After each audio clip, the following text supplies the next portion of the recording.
Graças e paz, irmãos, que bom estarmos mais uma vez estudando a palavra do Senhor e continuando nos nossos estudos relacionados às nossas células. E hoje nós vamos falar de algo muito especial. Nós vamos falar sobre as três dimensões, né? Semana passada nós falamos sobre o fato de você saber dizer o porquê, né? Porquê do evangelho, porquê que você fala do amor de Deus a outras pessoas. E hoje nós vamos trabalhar nesse novo tópico, que é sobre as três dimensões que todos nós vivemos, né, apesar de não visualizarmos muitas vezes fisicamente, mas elas existem, né? Então, esse estudo vai falar justamente sobre essas três dimensões. E o nosso estudo ele vai se basear agora no fator oração. Então, o que é oração? Né? Muita gente ora, mas talvez não entenda biblicamente o que a oração representa no seu dia a dia. Né? Orar é algo de especial que Deus nos deixou, e a oração ela nos fortalece, ela nos aproxima mais de Deus, né? Nós nos aproximamos dele porque ele sempre está perto, é uma coisa espiritual, e nós precisamos então orar constantemente. Estamos vivendo o inverno curitibano e realmente, mais uma vez, nós estamos aí passando por alguns mal-estar aí na área da saúde da nossa sistema respiratório, né? Muita gente enfrenta nessa época do ano, principalmente se aproximando da primavera, vem as renites, enfim, né? Por isso é motivo de oração também, orarmos para que esse logo passe e nós nos restabelecemos na saúde e também agradecemos a Deus depois que estamos curados, né? Bom, o que é oração?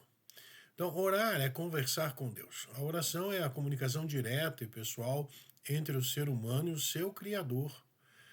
Mais do que um ritual ou repetição de palavras, trata-se de um diálogo vivo no qual a pessoa se aproxima do Pai para expressar louvor, gratidão, confessar pecados ou apresentar pedidos e aflições. Então, quando nós oramos, nós temos esse complexo de situações que precisam acontecer em meio à oração, né? Então, quando falamos em oração, normalmente pensamos em pedir. A maior parte das pessoas, eles começam as orações pedindo a Deus, pedindo nas mais diversas situações, como saúde, como pela família, pelo trabalho, decisões, portas abertas de trabalho, e respostas que querem de Deus sobre determinadas situações. Nada disso é impedido de ser feito, porém, é preciso avaliar se não é só isso que nós estamos vivendo quando nos dispomos a orar. Então, e Deus realmente nos convida, então, a apresentar a Ele tudo aquilo que carregamos no coração, mas a oração bíblica é muito maior do que uma lista de pedidos. Então, orar é se relacionar com Deus. É abrir o coração, reconhecer quem Ele é, ouvir sua voz, alinhar nossa vontade à vontade dEle e permitir que sua presença transforme nossa maneira de viver.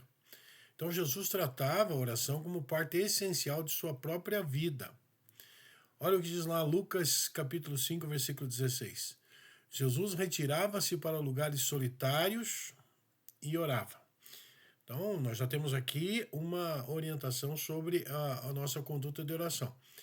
Há momentos de nossa vida em que nossas orações serão feitas de uma expressão particular, entrando no quarto, fechando a porta, orando ou falando com Deus daquilo que realmente está no nosso coração, mas, evidentemente, lembrando das demais particularidades que uma oração deve conter. Então, mesmo sendo filho de Deus, ele se retirava para lugares solitários para orar. Então, antes de decisões importantes, que ele assim o fez, ele orou para buscar ali quem seriam os apóstolos, os discípulos, né? Ele orou nas refeições, ele orou no Getsemane, que foi uma das orações muito interessantes. João 17 é a oração sacerdotal, a qual ele orou por todos nós. E assim nós vamos entendendo que Jesus orava em vários momentos, várias formas, em público, né? Orou diante do túmulo de Lázaro, diante de todos aqueles que ali estavam, para que eles entendessem que era o poder de Deus que ia operar e ele seria ressuscitado. Então, quando ele precisava de direção, orava. Isso nos mostra que a oração não é apenas uma ferramenta para momentos de emergência, é uma necessidade permanente de quem deseja caminhar com Deus. O apóstolo Paulo também nos dá uma orientação simples, mais profunda, né? Lá em 1 Tessalonicenses, capítulo 5, versículo 17. Versículo, um dos mais curtos da Bíblia também, né? Não é o mais curto, mas é um dos. Orem continuamente. Então, orar continuamente não significa passar o dia, né, inteiro de joelhos ou isolado, mas desenvolver uma vida consciente na presença de Deus, em que podemos falar com Ele, com o nosso Deus, ouvi-lo e depender dele em todas as circunstâncias. A oração não tira a autossuficiência, a oração nos tira da autossuficiência e nos lembra que não fomos feitos para caminhar sozinhos, né? Não é bom que o homem esteja só desde o paraíso, isso já é palavra de Deus, e portanto há uma necessidade de estarmos em comunhão com pessoas, mas também em especial com o nosso Deus. É por isso que hoje nós vamos olhar para a oração, né, e a partir das 3 dimensões, 3 movimentos que nos ajudam a enxergar se a nossa vida de oração está completa. Então vamos experimentar uma maneira muito prática de organizar nosso tempo de oração em 3 movimentos. Primeiro, Deus no centro, eu no centro e os outros no centro. Não se trata de uma fórmula, mas de uma forma de ampliar nossa vida de oração. Então, preparado para conhecer essas 3 dimensões de oração? Você está pronto para isso? Lembrando que esse estudo é extraído do capítulo 5 do livro A Prioridade da Presença, do pastor Léo Matos, da Igreja Batista Central lá de Belo Horizonte, né, a qual nós temos sido abençoados com os estudos semanais. Bom, primeiro é o Deus no centro. Eu paro de olhar para minhas necessidades e começo a olhar para quem Deus é. Louvo, adoro, agradeço. A oração bíblica nos convida a mudar o centro antes de perguntar, né, o que Deus pode fazer por mim. Precisamos aprender a perguntar quem Deus é. Depois podemos perguntar, Senhor, o que o Senhor quer fazer em mim? Então, antes precisamos saber o que Deus pode fazer por nós, né? Quem Ele é, mas, em primeiro lugar, saber quem Ele é. Depois, o que Ele pode fazer por nós, né? E antes de pedir alguma coisa, contemple quem Deus é. Quando Deus está no centro, a oração deixa de ser apenas uma tentativa de conseguir coisas e se transforma em relacionamento. Eu olho para a face de Deus e não para as mãos de Deus. Vamos olhar para quem Ele é, quem Deus é, para aquilo que Ele fez e para aquilo que Ele continua fazendo e continuará fazendo, né? Então, dentro disso, nós vamos apreciar o louvor, né? Lembrar que o que Deus fez, né? Louvar é colocar diante de Deus os seus feitos, né? Deus está no centro, então louvar é colocar diante de Deus os seus feitos. É lembrar das suas obras, suas respostas, sua fidelidade, sua provisão, sua proteção e sua graça.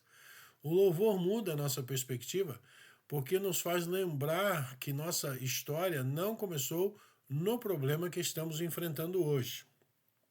Tá? Lá em Hebreus 13:15 tem a seguinte palavra: por meio de Jesus, portanto, ofereçamos continuamente a Deus um sacrifício de louvor, que é o fruto de lábios que confessam o seu nome. Né? Fruto de lábios que confessam o seu nome. Quem confessa o nome do Senhor deve louvá-lo. Né? Ele é único e digno de receber o louvor perfeito, porque Ele é o Deus que tudo fez, tudo faz e que nos abençoa, e por isso tudo isso é louvor, né? Falar o bem de Deus é louvá-lo. O segundo tópico que nós vemos quando Deus está no centro é que nós passamos para a adoração. E a adoração é reconhecer quem Deus é. Se o louvor olha principalmente para o que Deus fez, a adoração olha para quem Deus é. Podemos adorá-lo quando as coisas estão bem e quando não estão. Deus não se torna digno porque respondeu a nossa oração. Ele já é digno antes mesmo de responder a nossa oração. Isso está lá em João capítulo 4, versículo 23, que diz assim: no entanto, está chegando a hora, de fato já chegou, em que os verdadeiros adoradores adorarão o Pai em espírito e em verdade.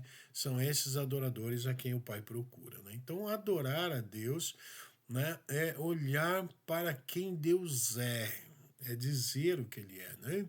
É viver para Ele.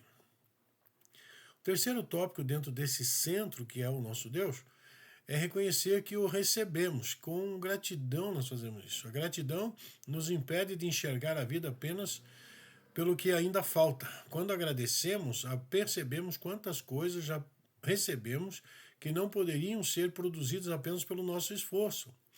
Nós temos família, amizades, oportunidades, salvação, igreja, saúde, trabalho, provisão e tantas outras coisas que tornam motivo para reconhecer a bondade de Deus.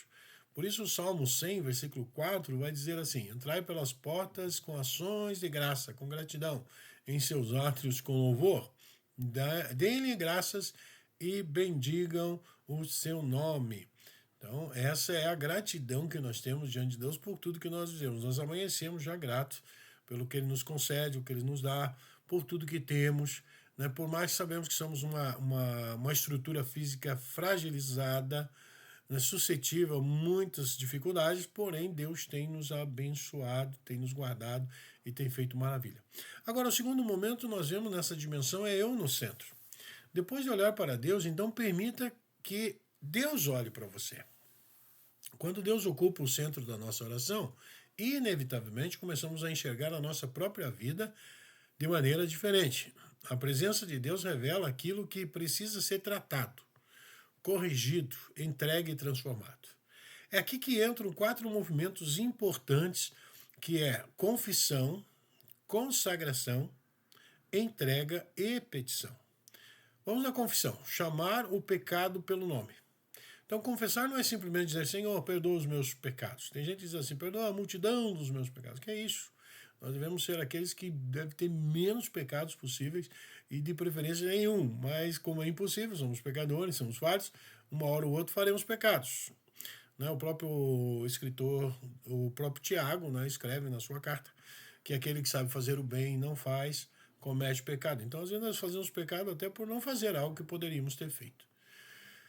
Então também é permitir que Deus ilumine nossa vida e reconhecer diante dele aquilo que precisa ser abandonado. Pecados específicos precisam ser tratados de maneira específica. A confissão não existe para nos humilhar, mas para nos conduzir à liberdade. Quando reconhecemos nossos pecados, abandonamos as máscaras e experimentamos a graça de Deus. Então vem a confissão chamar o pecado pelo que ele realmente é. Né? Então, se confessarmos nossos pecados, ele é fiel e justo para perdoar nossos pecados e nos purificar de toda injustiça, segundo 1 João 1,9. O segundo tópico é a consagração, colocar a vida novamente no altar. Consagrar é dizer: Senhor, minha vida pertence a você e não entregamos apenas aquilo que queremos abandonar, entregamos nossos planos, nosso futuro, nosso relacionamento, nossa agenda, nossos dons e nossos sonhos. E é uma oração de disponibilidade. É dizer como Maria disse ao receber a notícia do anjo de que ela seria a mãe do Salvador. E respondeu Maria: sou serva do Senhor. Que aconteça comigo conforme a tua palavra, lá em Lucas capítulo 1, versículo 38. Depois disso, nós temos a entrega, transferir o peso para Deus. Existem coisas que nós não conseguimos controlar. A ansiedade frequentemente nasce na tentativa de controlar aquilo que deveria ser colocado nas mãos de Deus.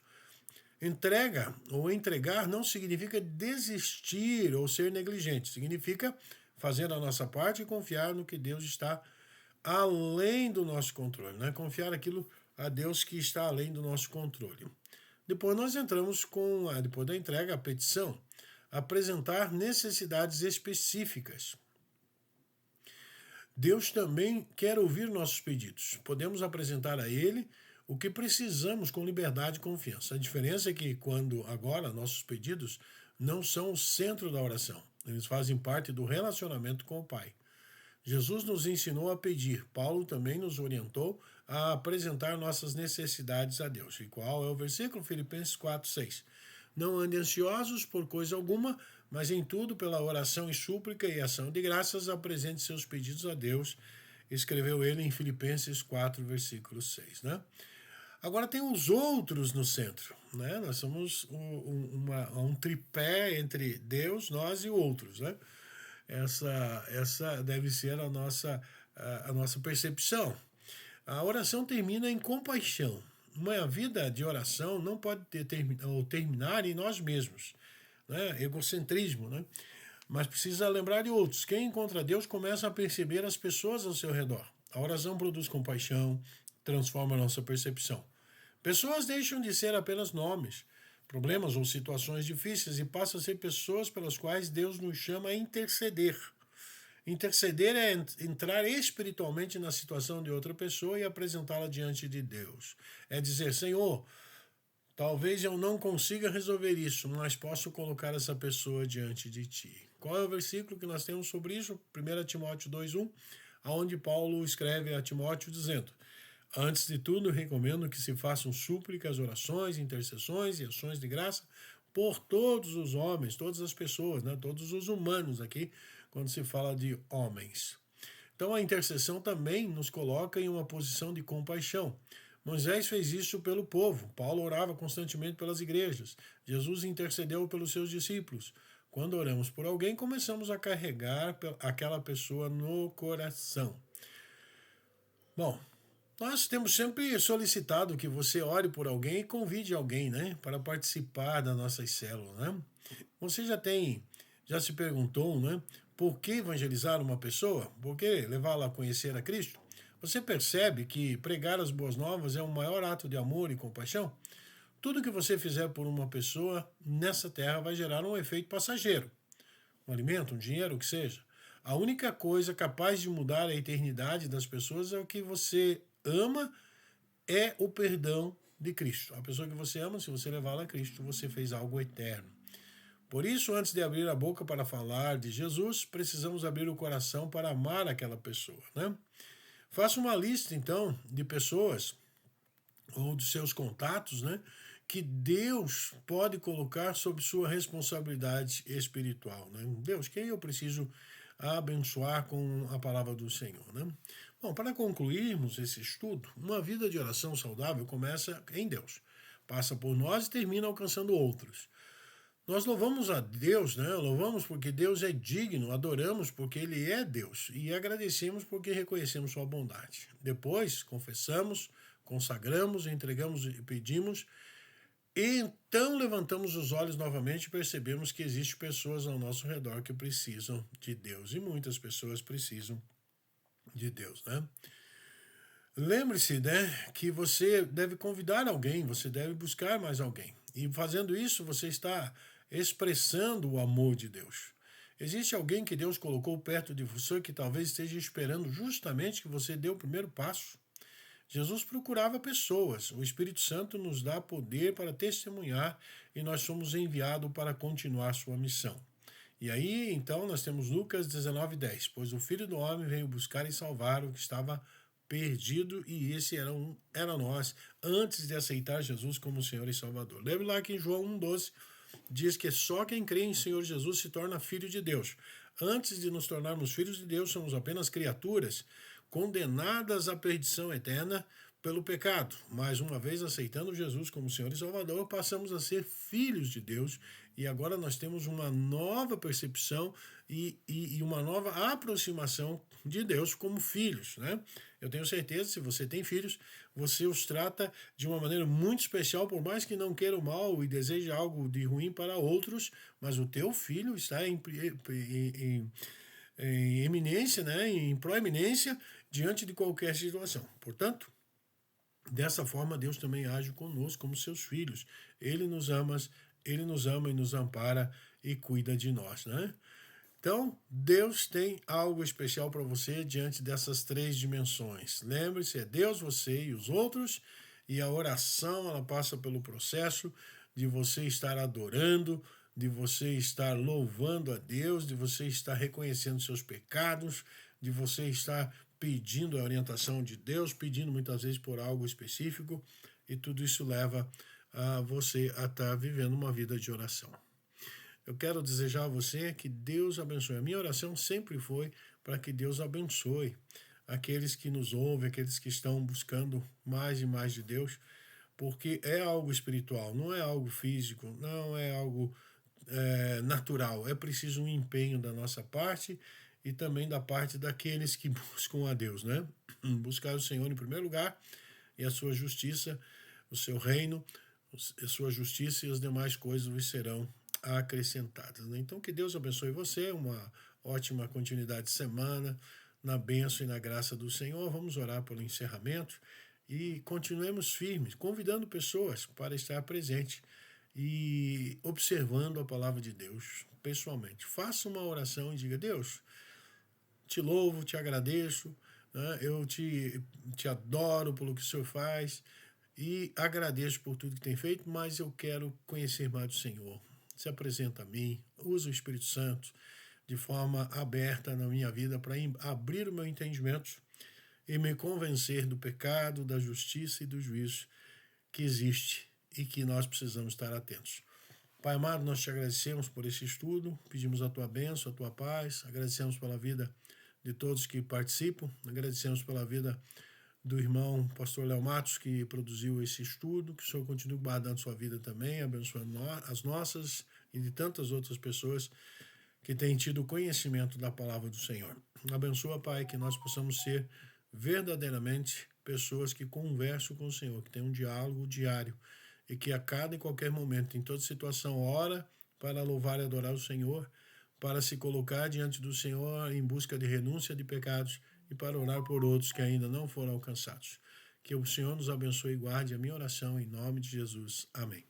Deus abençoe, ótima semana e até o nosso próximo encontro, se Deus nos permitir.